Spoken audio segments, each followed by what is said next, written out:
Hello, good morning, welcome back to the fish locker out on the boat. James and I are up bright and early for a beautiful morning on the boat. Actually, it wasn't this nice about an hour ago. James and I have been up since the crack of dawn, but it was tipping down with rain, so we had an extra hour at home. Yeah. The plan today is going to be a bit of mixed fishing. We're going to go and throw some lures around for an hour or so, and then when the tide is right, we're going to put the anchor down. You ready for that? Yeah, I'm ready for that. Let's go. Bacon sandwiches too. Oh yeah.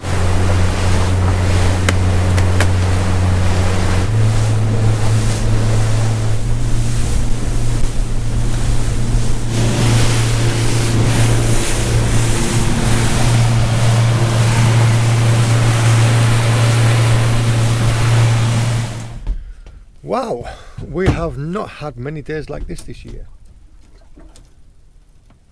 Beautiful. Right, James and I are going to fish with some jigs and some soft plastic lures over a reef for an hour or so. Let the tide sort itself out and then we're going to head somewhere else. Yeah. Pollock, bass, wrasse, ideally. James is using his own little special jig and I am going to use... Oh, what shall I use? What a yellow one.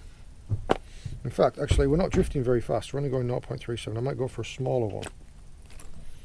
See if I can get away with a really small one. Yep, still working. You know which end of the jig you want to connect it to? The flat end. You want to connect it to the one with the hooks. Yeah. Because if you connect it to the other end, the hooks will be on the bottom and they'll snag on the bottom, won't they? James is using a little one of these.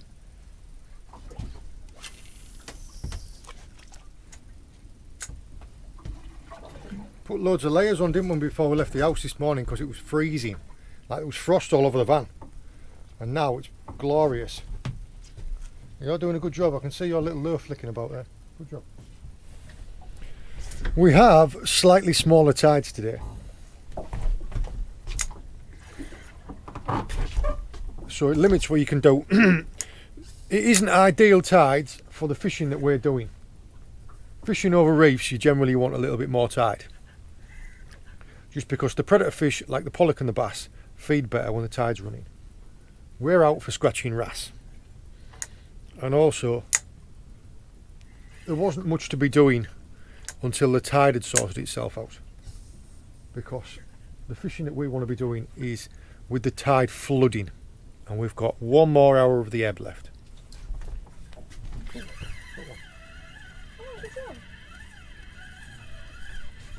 Oh, I know what that is. It's a scad. Really thin mouth.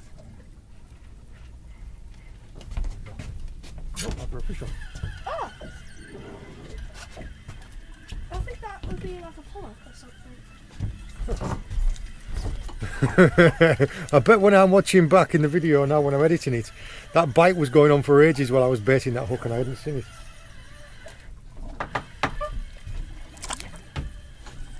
Oh no. Pouting.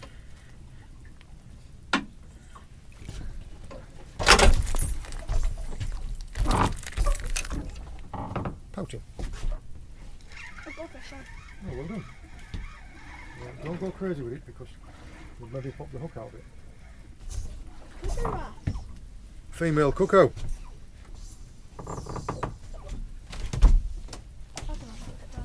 I'm just going to show you a bit.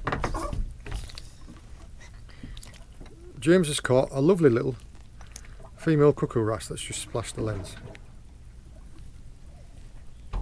Right, there are a lot more fish down there right now. If you can get in amongst it, get back down there and amongst them. Let's see if I can't sort out that squeaky floorboard.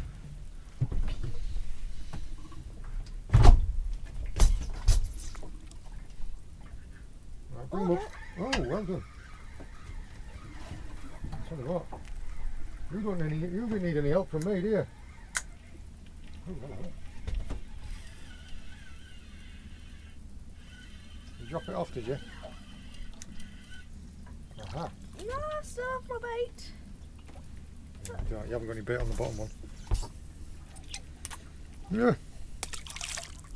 Very simply, all James is fishing with is a 2-hook scratching rig with a bit of ragworm on there. There isn't much that lives out on a reef that doesn't like a little bit of ragworm.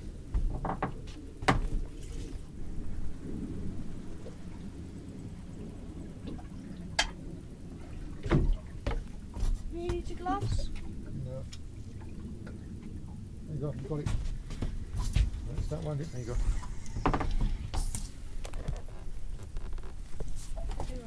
Cuckoo wrasse. Oh, another female cuckoo wrasse. You going to hook this one? Yeah. Slightly bigger. Yeah.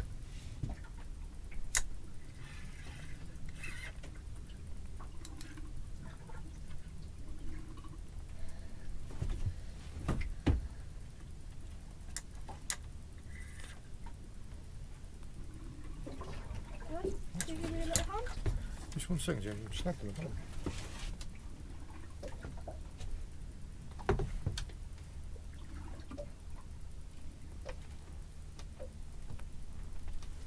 Oh no, it's not. What is that? James, I need your help.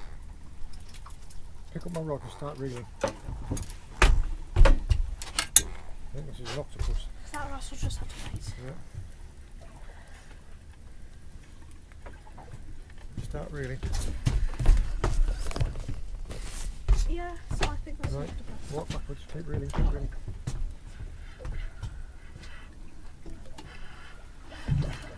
That is 100%. Walk backwards.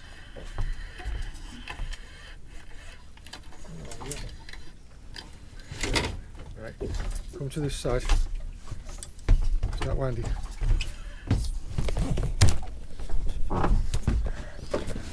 Don't know well you can see it down there. Right. Keep the rod out to that side.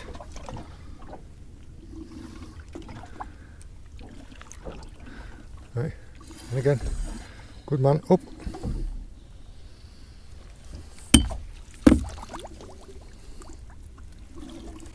Haha. Yeah. Look at the size of that monster. Look, it's got like horny eyebrows. Yeah, I know. Look at that creature. Caught fair and square on a jig. They must just be everywhere. And the hook came out. Fortunately, yes, the hook came out. Let's deal with Mrs. Cuckoo Wrasse, and then we'll deal with this creep. Good job, James. Thanks. Look at how fast he's moving along the deck. Wait, no.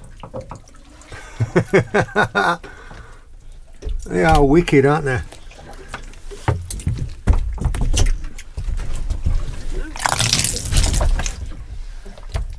Yeah. The best way that you can tell the difference between one of these Mediterranean octopus and a curled octopus is because they have side by side rows of suckers.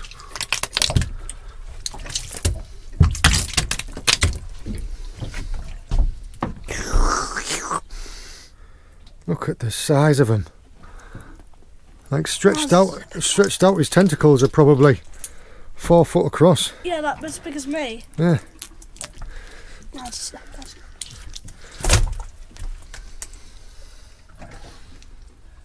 Wild. There must be thousands of them down there. For me to be able to catch one on a spinner, madness. Anyway, it is time to go. Do you want one more run through with your baited rig? Yes. Yeah, we'll do that and then we'll go.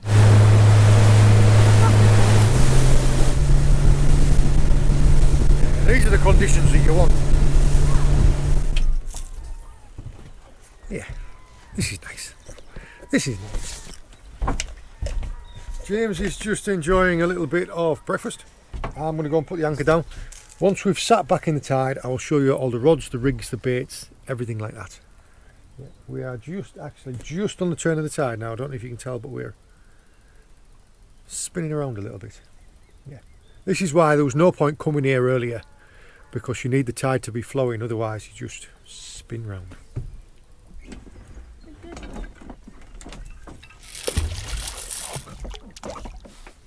all I have is in my little freezer bag.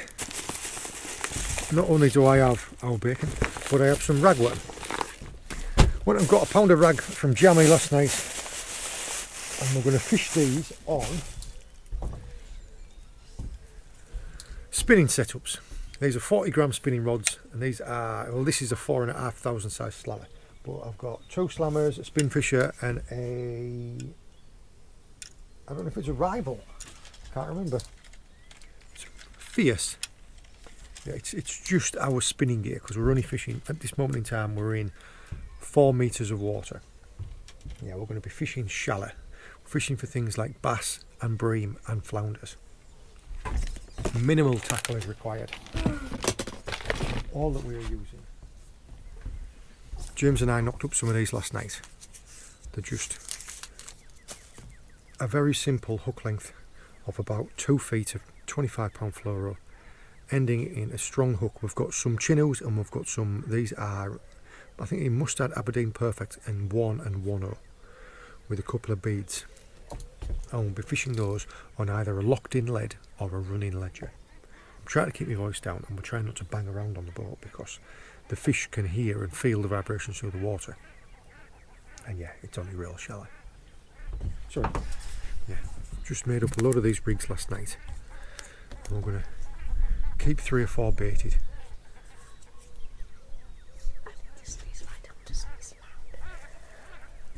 I think those are shell ducks, but I'm not sure whether or not I've just seen an aberset. I don't think James has ever seen one of those before. I remember I had one of those.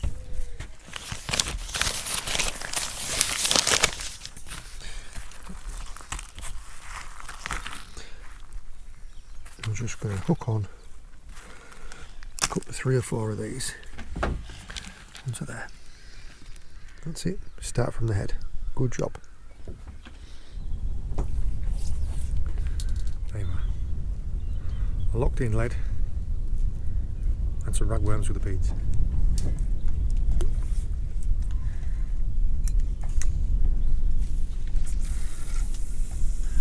And the other rigs, I've just got a sliding ledger. Now we are trying out these flashy leads. I do believe the little bit of attraction does help.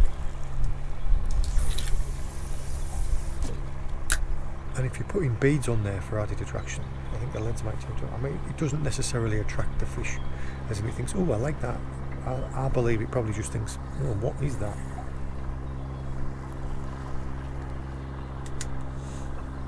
These reels are perfect for this. This is a Spinfisher live liner.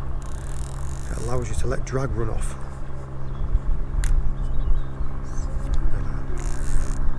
And as soon as you get a bite, you just wind the handle and you're back to full drag. What we're going to do here, we're going to fish like this for maybe an hour before we move spots. Because these fish, the tide is flooding in up these tributaries to this estuary, and the fish feed on the way in.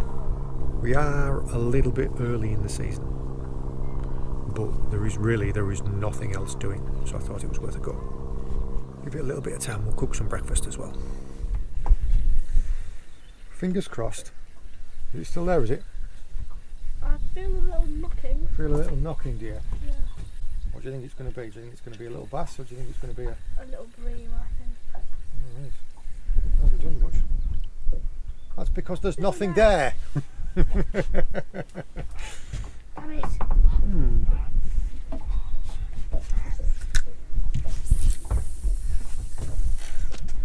This has been very, very slow. The only explanation I can think of. Fishermen always like to try and find a reason why they're not catching any fish. We have just had like a cold snap, like last night, this morning. We have just had quite a bit of rain come down. I mean, there was frost on the van this morning, even though and the water temperature right now is 9 degrees. Yesterday it was 11.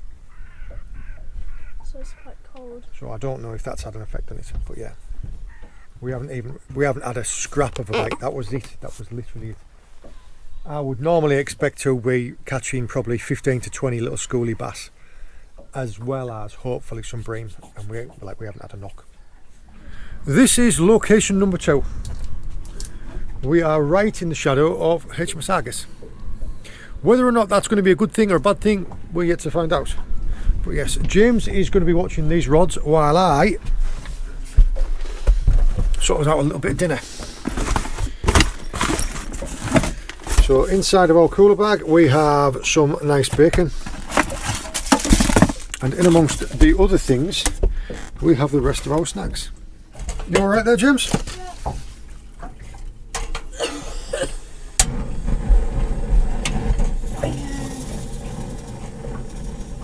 you remember when the flashlight at that little hole? That was pretty cool. Yeah. Maybe for you it was. Let's get a little bit of butter on to go. Butter makes everything taste better. So does bacon. Bacon, yeah, you're very right. Where did we put the chocolate milks? I don't know. Go have a look for them. Where did you put them? You had them. I had them. Not only can I not get into the bacon, but apparently I've forgotten the yazoo as well.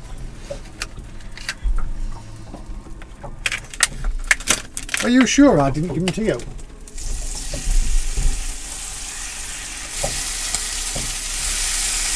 Some good looking bacon there. One of the positives of the fact that we haven't caught any fish yet is that my fingers are still relatively clean, James. There are no fishy fingers. Just be careful though, because it is literally sizzlingly hot. I like it best when it's got a little bit of crisp on it. Just like that. Oh, it's much easier cooking like this, isn't it, than when all the boats are rocking round. Want some orange?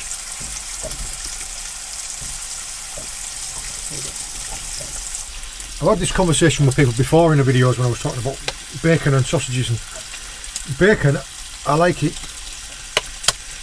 not too fat, not like a gammon steak, and not like rasher thin, not like the Americans do it. I like it with a little bit of thickness in, but with the fat just crisp. And yes, if there is no egg present, I prefer a little bit of tourniquet. Where's all these fish at, James?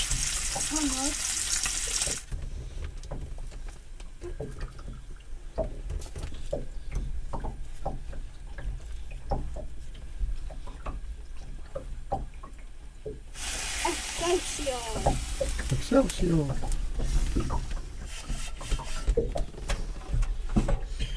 Okay, would you like cookies or would you like chocolate digestives? Right.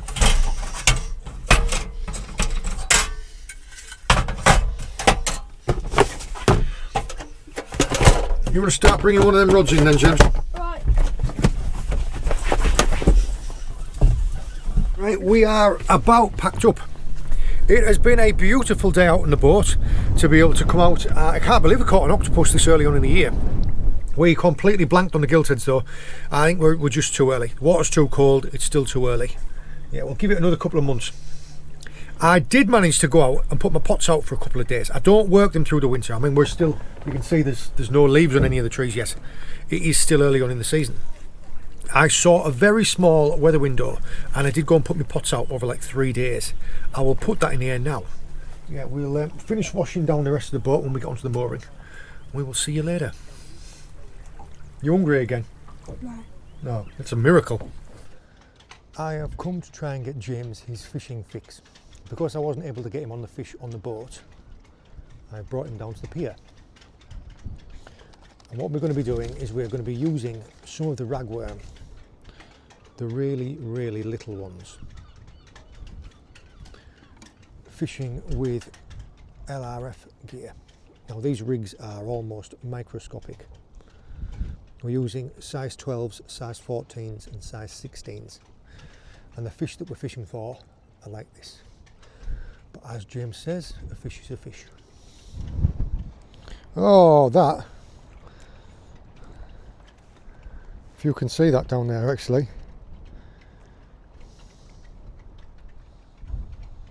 just in case it comes off. Let's step back a tiny little bit, love. I'm just going to swing it up. That's a giant goby.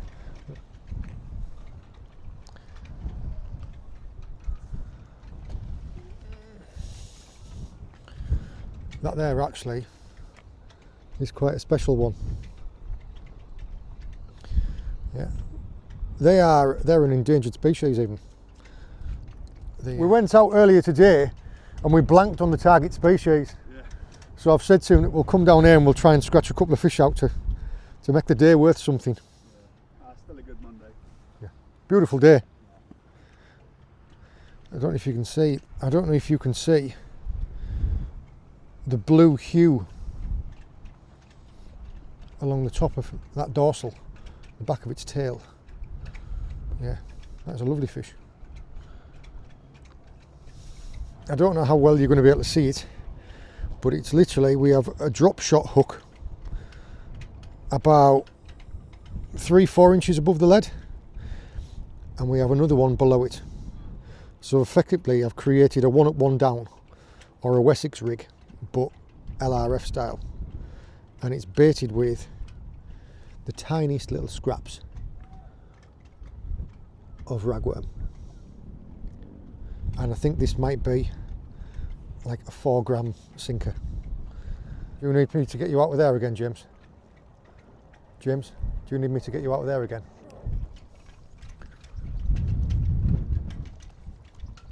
It's gone. All I've done, a little set of sabikis. I've cut them down, just taking the hooks off a set of sabikis. These are the size. Just use a little drop shot knot. The fishing that we're doing here, we're alongside of a pier. In amongst that pier there's going to be loads of holes and cracks and crannies, and also there's a little bit of seaweed and rock at the bottom. The species we're looking for are like your shannies, your common blennies, sand gobies, black gobies, rock gobies, giant gobies like I've just had, your little wrasse, like your cork ring wrasse, your gold cinny wrasse, that type of thing. We are still a little bit early on in the season for doing this, and the only reason being is that the seaweeds haven't properly grown back yet. The seaweeds are what usually gives all the smaller fish, all your mini species, all their shelter. So yeah, we're scratching about right in amongst all the rocks. A lot of the fish that we're catching today, you might have seen in some of the rock pooling videos that we've done. I've just hooked this little shanny right in amongst the wall. I don't know whether or not you'll be able to see it. You just look over the edge. You can possibly see the cracks in the wall. It was just along the side of one of those, and you can see trying to dart back into them all. But yeah, this is a very dark shanny or common blenny, and they are incredibly aggressive. Something this size will try and bite me, and I don't know if you can see the little teeth that it's got in there. Yeah. Little tiny gnashes in there, aren't there? Yeah, they live right down in the cracks of the wall. A shanny, also called a common blenny. Yeah. That was it. It is difficult to do when the wind's blowing like this, which is why you just need to keep the rod tip closer to the water, and you're just moving it a little tiny bit at a time, aren't you? Okay, I'll do your deal. Next fish wins. And as soon as we catch a fish, go and get a bite to eat. All right? Fish, hurry up.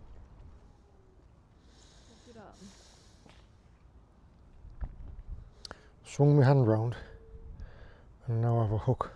And now I have a hook fully buried past the barb in my finger, and a ragworm just to keep it company. It's a good job that my fingers are cold, because that has gone right in. Oh. It's a good job it was only a little hook, and my fingers are cold. Whoa. Tell you what, that mosquito bite under my eyes really stinging. And now I have a boo-boo on my finger too. We all got a little bit cold. We've just been speaking to Grandad Jim. I'm going to meet him for a bite to eat. Smells good, James. Is that what, Jim?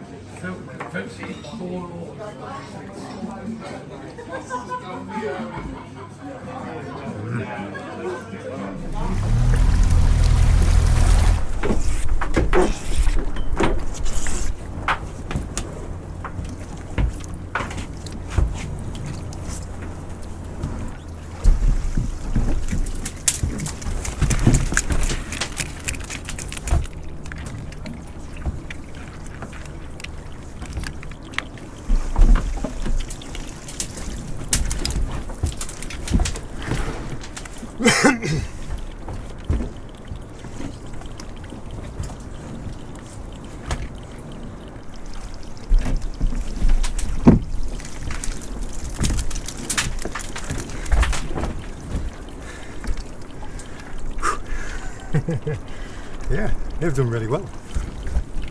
Let's have a look in this one.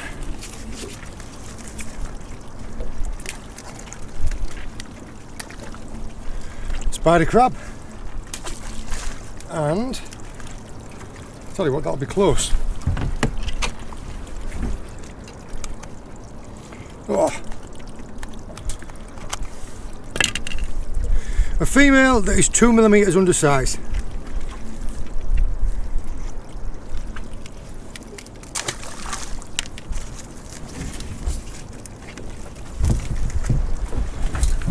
Now in this pot, this pot has done incredibly well. Yeah. We have all sorts, including an absolute monster. Right, to start off with, 1, 2, 3, 4,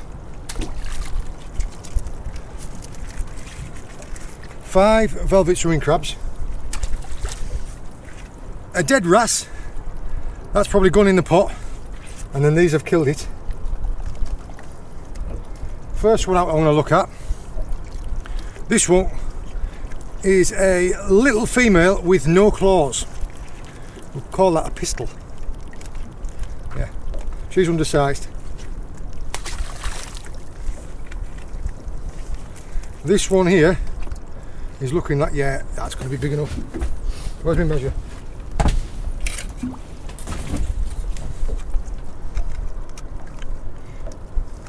One mil over. There's a size lobster. Another female. And you can see cutting about around the back of here is an absolute flipping giant. Look at him on his way out.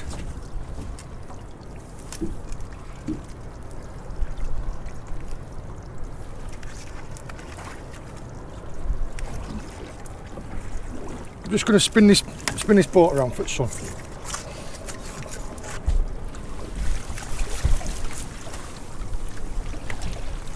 Yeah. He is a beast.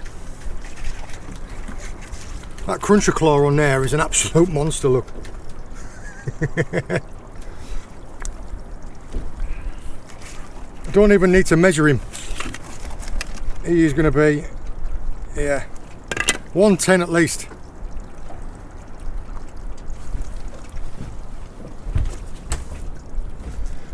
So considering that this was just like a bonus drop, like I don't usually put my pots out until maybe the end of March. I'd just seen a little tiny break in the weather and I left them out for 3 days. Fantastic.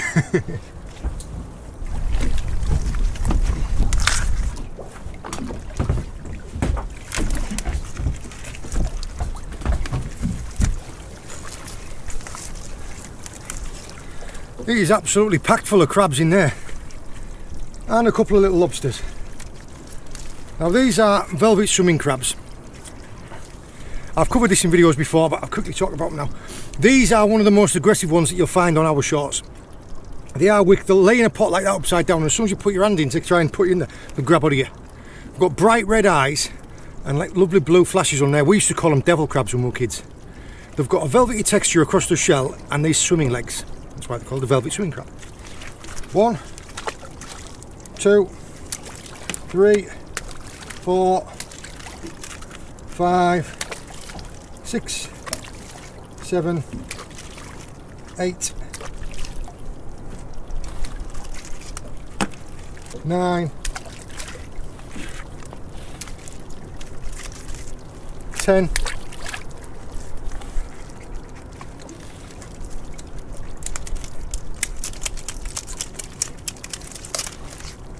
11, 12 velvet swimming crabs.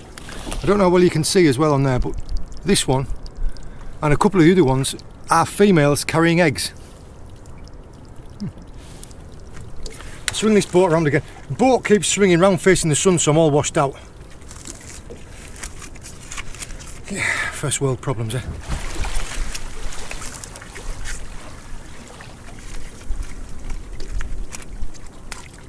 Also in this pot we have, you see how far he's managed to bend his claws back?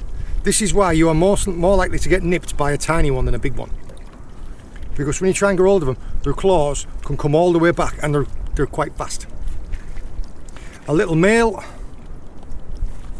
and don't, oh, he's got his claw stuck through the pot, don't do it. Don't do it, you're going to shed your claw in a second. There you go.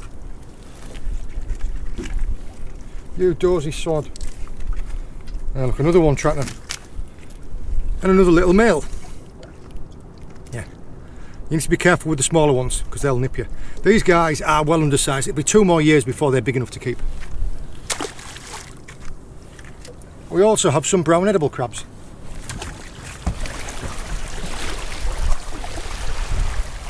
There we go. Now the minimum landing size for these, there's 2 different minimum landing sizes for these browns. One for males and one for females. Females have to be 150, males have to be 160. This is a female. She might be size. Yes, she is. This one is about 155. So she would be big enough to keep.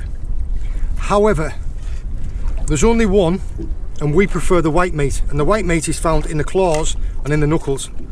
Females have got more brown meat in them. So I am going to drop her back. See if there's a difference here. See if this is a male. Yeah, this is a male and this is a female. I'm going to drop this pot down out of the way.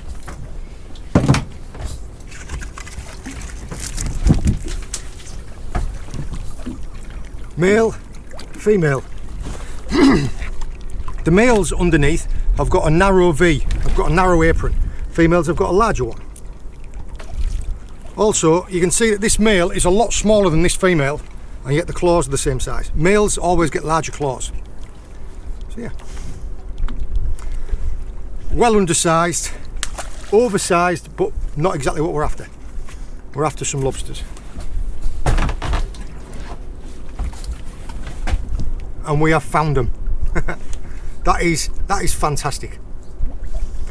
See you later. You're coming home. Considering that this was just purely like a chance one, because I was dropping them out over a very narrow window. They don't always fish well when they've just been dropped because they've still got a little bit of air in them. And the water is cold. The water is 9.6 degrees.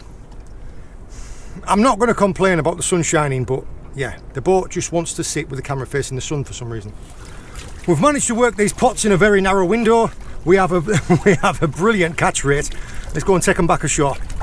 The reason why I don't work them all the time at this time of year is just because the weather's so bad and so unpredictable, and you're likely to get gear losses. These pots could get jammed up in some rocks, and the ropes could get ripped off. They get buried in the sand. You'll never see them again.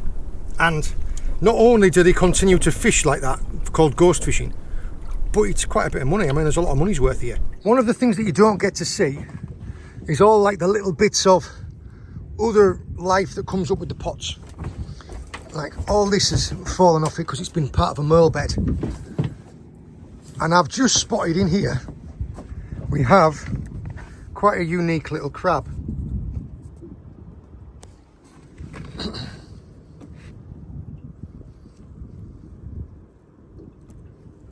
Go on, out you come, fella.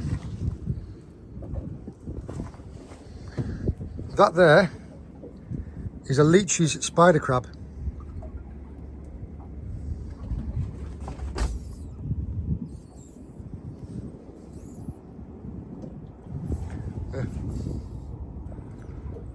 So having only been in the water for a couple of days, even at this time of year, they're immediately like a little haven for life, aren't they?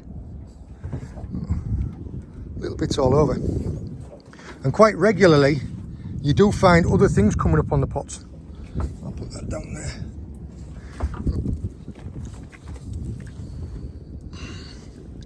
Like worms, like sea anemones, sea spiders. There's a little worm there. There's a little tiny squat lobster. It's not just the catch in the pots that comes up. Yeah, I find it fascinating. See you later, little man. The way that I make all my fleets of pots is I make them all so every single item is interchangeable. I mean, all my pots are on a bridle with a spinner. That's nothing uncommon. That's how everybody does it. And onto each of these, so that means that all of the pots, I can take one off or I can put it on if one gets damaged or anything like that. All I do is I just untie it from the end and put a new one on. My lead line rope on the bottom, that's all interchangeable. And my buoy ropes, my ender ropes, those are interchangeable. So that if anything gets damaged or I need to work them in deeper water or anything like that, it's really easy to just change it round. And it makes it super simple for when you're breaking them down like this. Like as now, they're all been disconnected. So all I'll do is I'll just coil up my main line and run it all ashore. There is actually another one.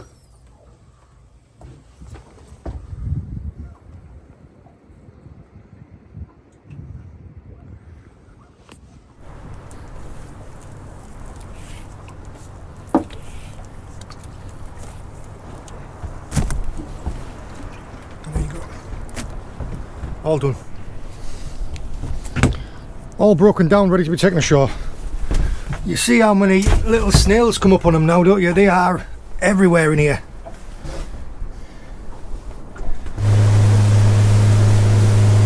I hope you enjoyed joining me. I hope you found it interesting. All the very best. See you later.